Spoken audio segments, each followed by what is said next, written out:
ខ្ញុំបានស្ដាប់មកយ៉ាងនេះសម័យមួយព្រះមានប្រភិទ្រង់គង់នៅក្នុងវត្តចេតពុនរបស់អនាថបណ្ឌិកសេដ្ឋីជិតក្រុងសាវត្ថីលំដាប់នោះឯងការដែលវេលារាត្រីបឋមយាមកន្លងទៅហើយទេវតាមួយអង្គមានរស្មីដ៏ល្អញ៉ាំងវត្តចេតពុនទាំងមូលឲ្យភ្លឺ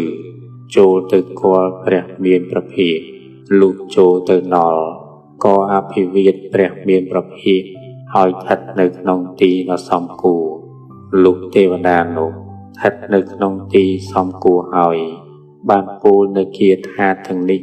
ក្នុងសំណាក់នៃព្រះមានប្រភិថា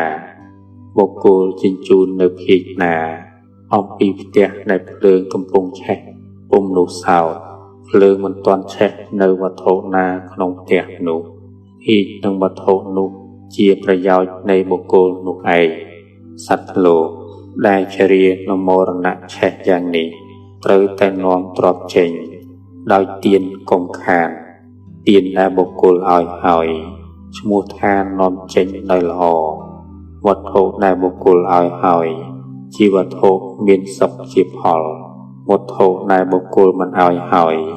ជាវត្ថុមិនមានសុខជាផលទេពួកចៅតែងនាំទៅពួករាជការតែងរឹបយកភ្លើងតែងឆេះវិនិច្ឆ័យទៅពុំនោះសោតវេលាស្លាប់ទៅក៏រមែងលះបង់នៅសរីរៈនិងរបស់ដែលបុគ្គលធ្លាប់ហួងហែងអ្នកប្រាជ្ញដឹងនៅសេចក្តីនេះហើយ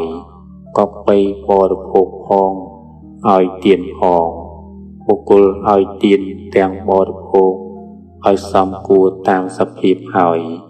គេមិនដែលនិន្ទាទេតែបានទៅកើតក្នុងឋានសួគ៌ចប់អតិថសូត្រ